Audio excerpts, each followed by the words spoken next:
All right, welcome back to the Tibet-Butler Nature Preserve. And today we're going to do something that I've wanted to do for a while. I wanted to hike my favorite trail, the Palmetto Passage Trail, in the opposite direction. So one direction you can actually hike this trail is following the yellow trail markers, and the alternative is hiking the blue trail markers. So today we are going to hike the blue trail markers, which I'm very excited. So here is the map, and right now my phone app is saying 1.00 miles to do that trek. So let's go hiking. But before we go, make sure you understand that this trail has a caution. There's difficult and wet terrain ahead, and it's not recommended for novice hikers or children. Make sure you're wearing appropriate footwear because portions of this trail may be flooded. Do not approach or feed wildlife. And of course, enjoy the trail at your own risk. So this trail is actually maintained by the Orange County Parks and Recreation. And like I said, this is one of my favorite trails. It really makes me feel that I am immersed in nature and that I'm just where I'm supposed to be in the moment. And this Palmetto Passage is just phenomenal. It's really a rugged trail. It has some difficult terrain to it, as it has some of the roots that are protruding from the trail tread. It has some softer soil. It has vegetation. But it's also an awesome trail. And of course, any trail is a good trail. So let's explore the Palmetto Passage following the blue markers. So you can see there is some water on here sitting. We had some rain, a lot of rain yesterday. But we have not done this trail in this direction yet, and I am very excited.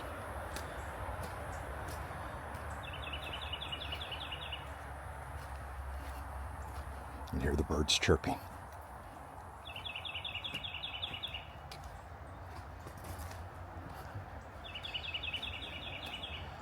Good morning, Mr. Bird. I see lizards. I hear birds. I hear other insects. So much wildlife around me right now. I'm also not too far from a road here in this section of the Palmetto. At the same time, I'm still on the trail, and I'm still heading in a direction away from that traffic noise. There it is. There's the quiet. I'm just very excited to be on this trail, and very excited for you to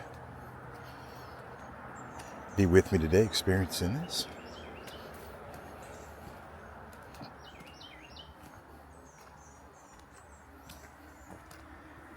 This is a unique experience, being in nature and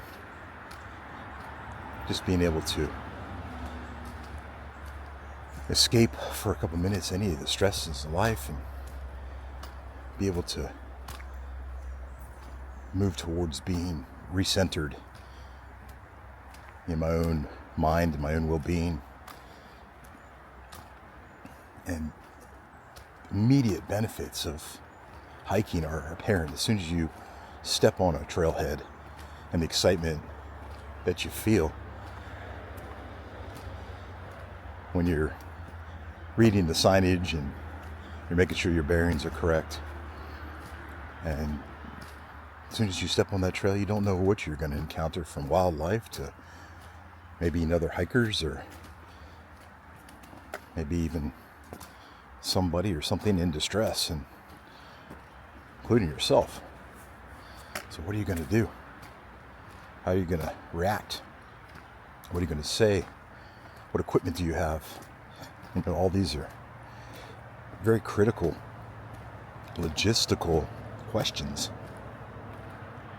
that we do have to ask ourselves as we do some of these more technical trails to some of the more difficult trails.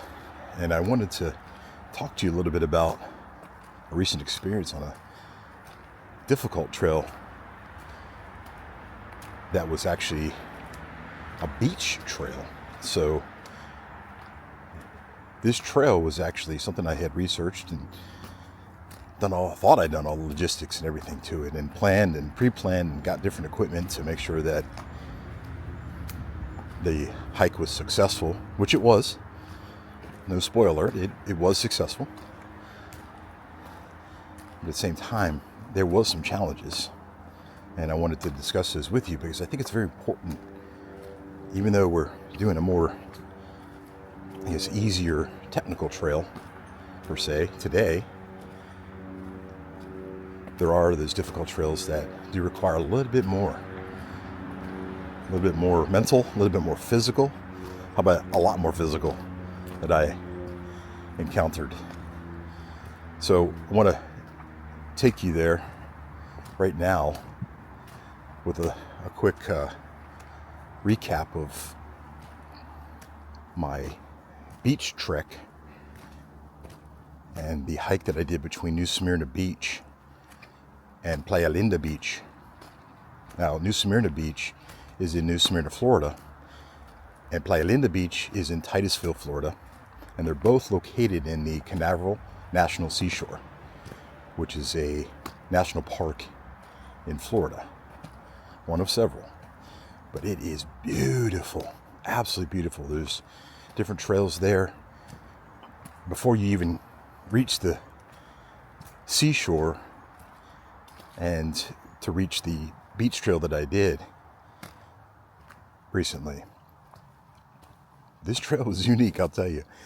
And it looks beautiful on paper, it looks beautiful on the maps, it looks pristine and relaxing and peaceful. Well, there was plenty of peacefulness, there was plenty of being grateful, and I did feel very privileged to be there. I had to actually have a backcountry pass to be able to do that hike, and I know why. And I wanted to let you know why, because it's definitely difficult. I started the day early, probably around 3:30, to be able to travel to the Canaveral National Seashore and to be there when it opened up at 6 a.m. and to be able to get my backcountry pass and be able to be dropped off and make it easy, right? Make it easy. And got all that done. That was smooth, and I was actually on the beach by 6:30 a.m. The sunrise was just coming over the horizon on the Atlantic Ocean, and absolutely beautiful. Just want to paint that picture for you. Absolutely beautiful. The tide was going down. It was going towards low tide. So that was encouraged by the staff previously, is to make sure you hike at low tide so you have more beach. Well, I had to adjust pretty quickly to figure out, okay, which path am I actually going to take? What part of this trail tread am I going to take? Because when I first started walking, it was physically difficult right off the bat with the loose sand, and it was a little bit deeper than I thought it was going to be, than expected. And I'm definitely glad of some equipment that I did purchase, thinking ahead. And again, logistics is a huge part. I purchased some low gaiters that actually attach to the bottom of my shoe and zip up the front. And I'll tell you one thing, I was so impressed by these gaiters, and I'll put a picture up here so you can see them. But these are worth every single penny. For 12.8 miles of sand, deep sand, and shells, and everything you could think of. But sand, sand, sand. I cannot emphasize that more. These gaiters kept out all of the sand and the shells and any of the particles that sometimes when you're on a regular natural trail in the woods and the forest, and you might get little bits and pieces of leaves or dirt or something in your shoe, and you might have to stop and get it out. But these definitely helped keep those out for that entire hike, and I'm just so grateful to have had those during that hike. I cannot say enough. There's different gaiters. There's mid-calf gaiters. There's low gaiters like I had. There's high gaiters. There's all types of different ones. But I was definitely very happy to have those. Also, for this beach hike between New Smyrna Beach and Playa Linda Beach, which we're talking about while we're hiking the Tibet-Butler Nature Preserve today, I just wanted to take that opportunity to talk to you about it because it opened my eyes. It opened my eyes to a few things, from mental health to physical health, and I want to share with you. So from the equipment that I had, I was carrying a lot of water. I was carrying 6 liters of water. And I had questioned different methods in carrying it. However, I decided to purchase 6 1-liter bottles of smart water from a local grocery store. And, I was able to put 2 in the outer pockets of my backpack. I was wearing a Osprey Stratos 24-liter backpack. It does have an option to integrate water. However, I was not using that option today. However, I am exploring that option at this point. But I want to point out that I was able to put 6 liters of water in that backpack. 6 1-liter bottles. And I had 4 inside, in addition to everything else that I was carrying. Just in case stuff, such as my camping stove, my backpacking stove.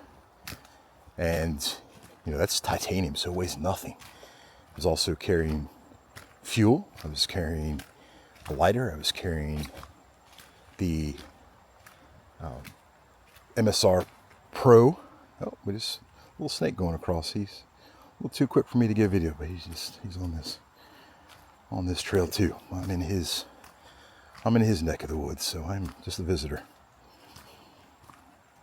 Going back to the equipment that I was using on the hike between the New Smyrna Beach and Playa Linda Beach. I was carrying the stove, I was carrying the fuel, I was carrying a rain jacket.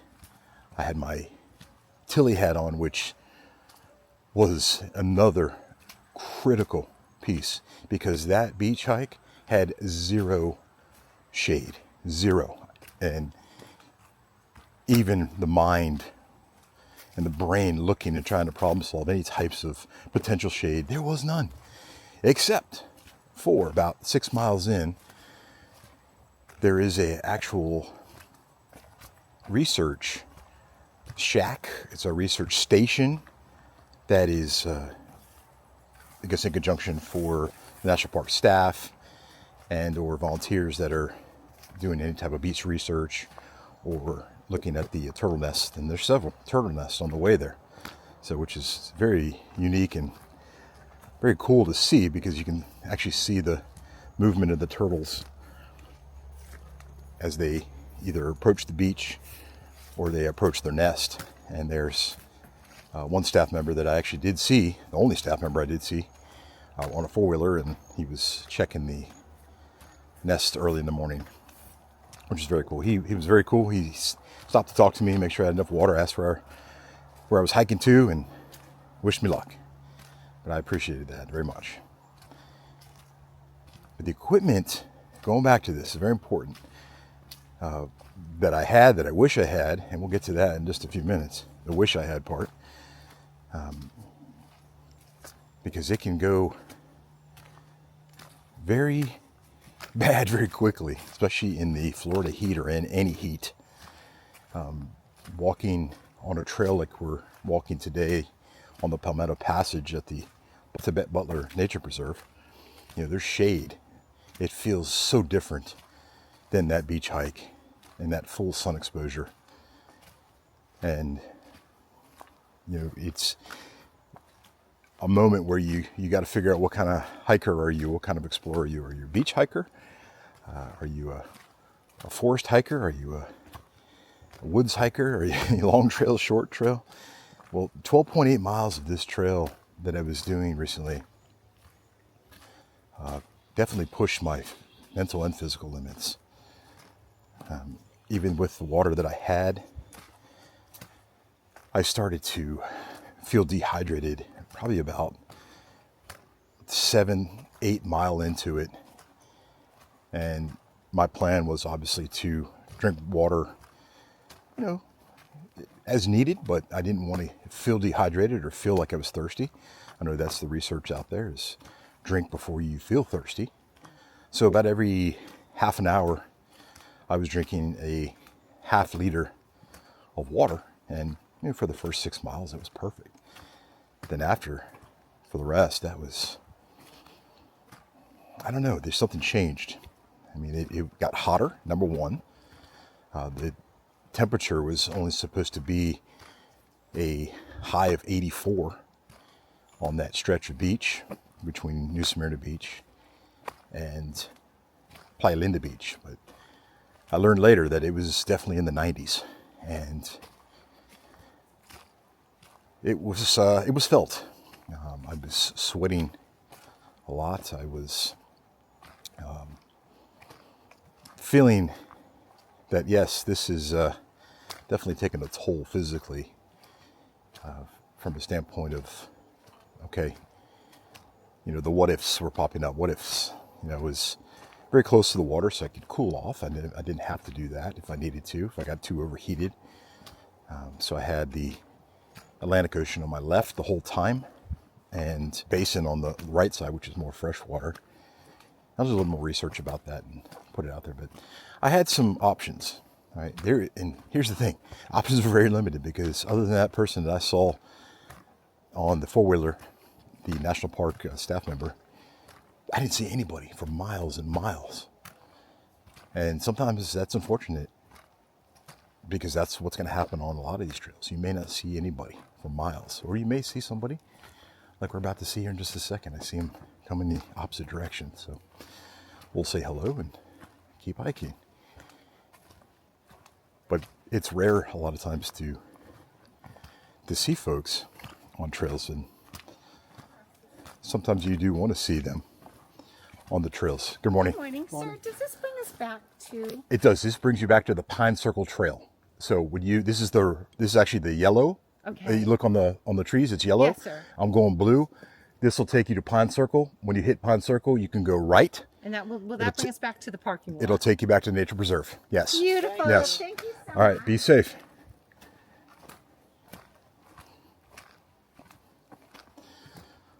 So I found myself actually doing the same thing as I got closer and closer to my destination on that beach trail. I was looking at my map. I had my phone. I had phone service, so I had no issues with that. But I was so grateful when I saw somebody. And like I said, it was miles and miles and hours until I did see somebody. And it was a straight shot. It wasn't anything difficult in that aspect. But I want to talk about what was difficult was the trail tread, which is what is actually under your feet and under my shoes that I had on. And my shoes performed perfectly, had one little blister, and it's taken about 2 days to actually for that to heal up, but I'm back on the trail, so I got to push through sometimes. However, my Merrell waterproof shoes, they worked well. My socks that I had on worked well. Now, here's one thing I wish I would have done differently. I wish I would have changed out my socks halfway. And that's something that I will do in the future. I will carry several pairs of socks, or at least 2 or 3 at max, because you don't want to get too much stuff in your pack, because you only got so much room. But I think that's something that is very crucial because I was sweating profusely on this trail. It was the beach, it was open, there was no shade, nothing like we have today. I mean, just looking around here today, and I'm just walking through a canopy, and it's absolutely beautiful. It's a treat. I feel I feel so good walking on this trail because it's not the beach. So it's gonna take me a minute to get over that, but it's okay. We'll figure it out. That's the mental piece of it, but you don't want to give up. You want to keep going.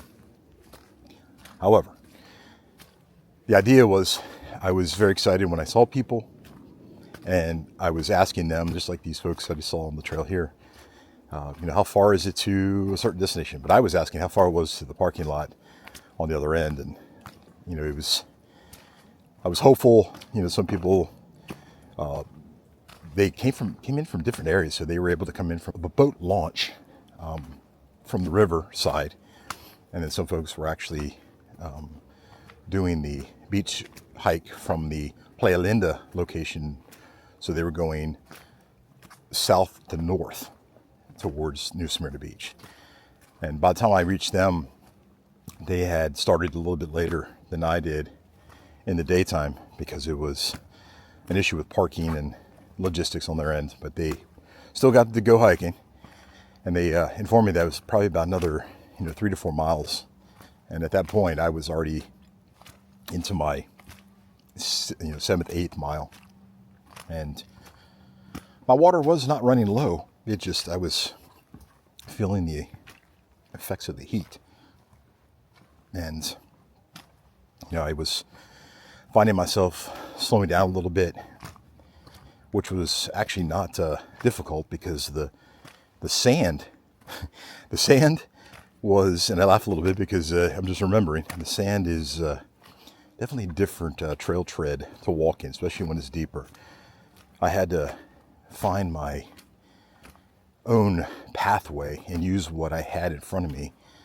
So I was very grateful that the four-wheeler tracks, and the four-wheeler was pulling a trailer, would make some tracks and pound the sand down a little bit to give me a little bit more better footing. So I actually stayed hiking within the trail tread of the four-wheeler for miles. And then eventually, when I got some of the beach back from when the tide went down, I was able to walk on some of the harder packed sand towards the water. So that was a treat in itself, and I think that saved me because I was able to actually walk flat, because majority of this trail was at a slope, a sandy slope. So just think about that for a second. A sandy slope is like walking on a sand dune. We were not on the dunes. I want to be clear. We were not on the dunes because it's illegal to be on the sand dunes at the Canaveral National Seashore or any park or even any beach. But we were not on the dunes. But it just felt like that because it was very kind of hilly, I guess you could say, hills. There were mounds of sand that would just kind of go up and down, up and down. So that was my change in elevation for majority of the way. And like I said, I finally got down to the flat portion of the beach, which was phenomenal. I mean, my pack was good. My bear spray was good. I was carrying bear spray, and I'm glad I did because there was some tracks in front of me, and I'll put a picture up here, that I don't know if it was a panther or some other cat or a bear, but there was some big paws in front of me, and I'm just glad that thing was in front of me. As much as I respect them, and I hope not to have any negative encounters with them. I love to see wildlife, and I love to see it from a distance. You're never supposed to approach any wildlife while you're on these trails. A lot of times I might stop and I may talk to a squirrel or a raccoon or something and say, hello, buddy, or whatever it is, but not so much going to do that to a panther or a bear, I assure you.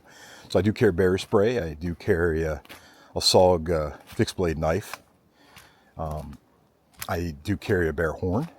I carry a compass, which is the very critical if you're using maps and in case you do get lost or whatever it may be, you're not familiar with the location, you can always find your north and then at least head somewhere if you can. However, some of the things I wish I would have had was maybe some electrolytes in the water, maybe some powder that I could put in the water, maybe alternate between straight water and electrolytes. That's one thing I definitely wish I had, and I will put that on my list to explore, because I sweat a lot. I actually lost a lot of water weight on that hike. And it could put you in a very difficult situation, especially if you're going to reach any kind of heat stroke or any kind of dangerous type of levels of physical health during a trek. I mean, even today I'm sweating, and it's a little bit after 9 o'clock, maybe approaching 10 o'clock, and I know the sun's up there. I can feel it, and I'm sweating. Trust me, I'm sweating. And I've got my water with me, and I know this is only a very short hike. However, I do have a liter of water with me today. I had food with me. I did try to eat some snacks,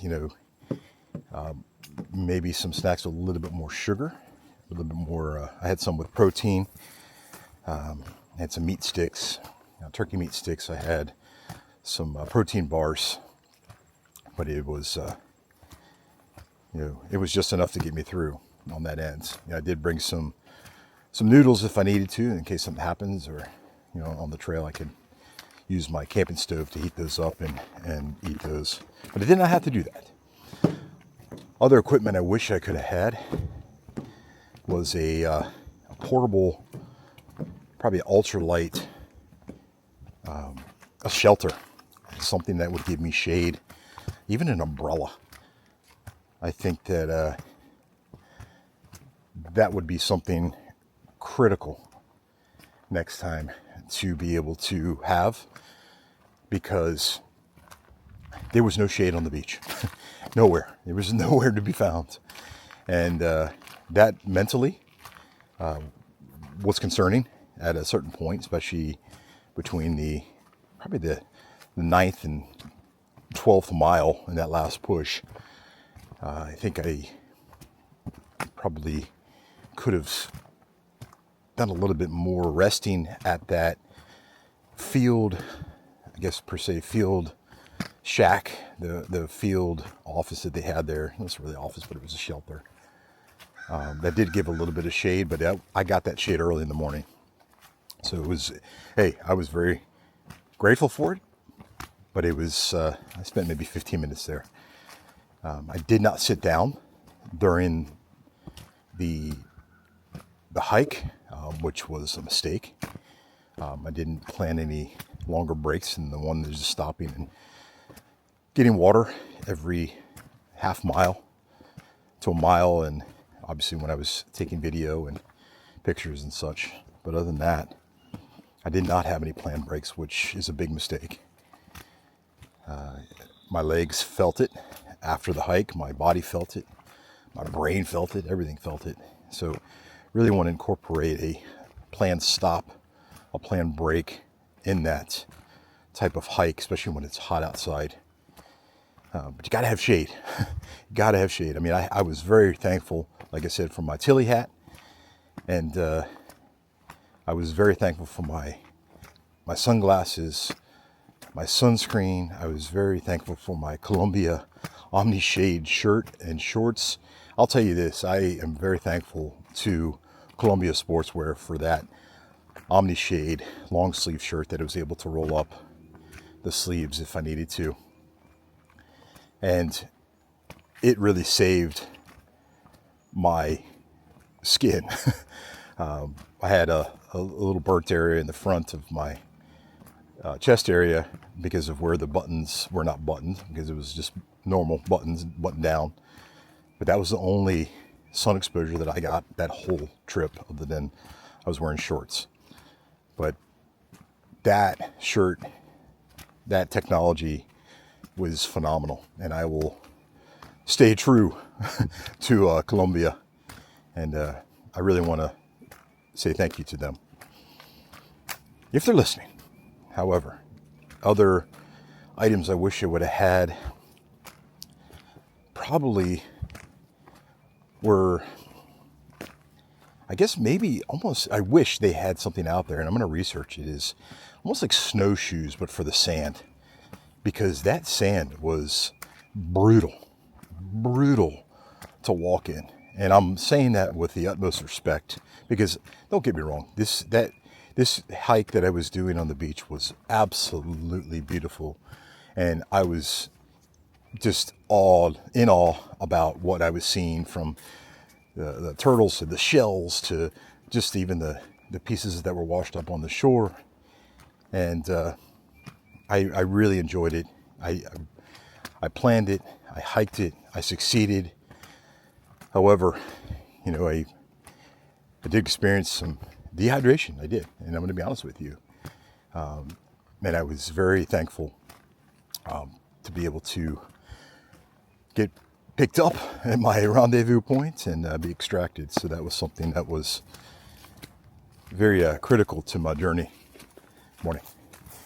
And that was definitely an eye-opener to me, because even from a logistical standpoint is, if you're being picked up from a different location, dropped off and picked up, you've got to make sure that you think ahead to the other end, to the pickup end, because what we encountered was this. It was my wife was picking me up with our kids down in Playa Linda Beach, and obviously I was hiking the 12.8 mile hike from New Smyrna to Playa Linda.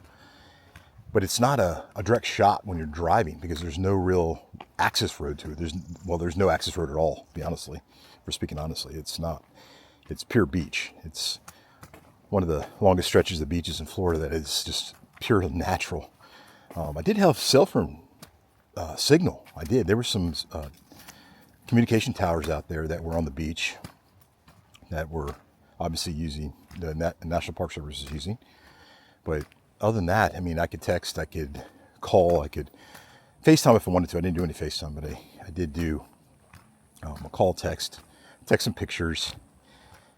But the issue is that she wasn't able to get into the actual park because it was a holiday weekend and it was packed and it was over full. And by the time she got down there, because my hike was from 6:30 to 12:30, that was the plan. And I arrived at 12:25 in the parking lot on the other end, and I was ready to go. And it took another half an hour for her to be able to access me. And she actually had to get the assistance of the NASA federal police to be able to escort her in to get me, because I really needed to get in that air conditioning. And all in all, I'm very thankful for the park police officer that was willing to escort her in to extract me. And I'm here another day to talk to you about my experiences and to talk to you about the trail that we just did, which is the Palmetto Passage. We spent a lot of time on this trail talking about the experience at the Canaveral National Seashore, which was very recent. But I wanted to talk to you about that because I think it's very important from a logistical and safety standpoint. And I'll talk more about it as we go through some of these videos, because there's a lot of stuff I could have done differently. There's a lot of stuff that I want to do differently, and a lot of stuff I want to put out to you so you can hike safely, because there is a huge component to hiking and mental health. There's a lot of positives, but if you get in a pickle, per se, my wife says, then you know what, you can turn bad pretty quickly. So again, I'm happy to be here with you today. I'm happy that you are here with me today as we explored the Palmetto Passage from the blue trail marker side. We accessed the Palmetto Passage from the Pine Circle Trail, and we're actually on the fallen log crossing, as you can see in front of me. So this is where I would jump on the fallen log crossing trail here at the Tibet-Butler Nature Preserve. So thanks for being with me today, and I definitely wish you happy trails, And I will see you on the next trail.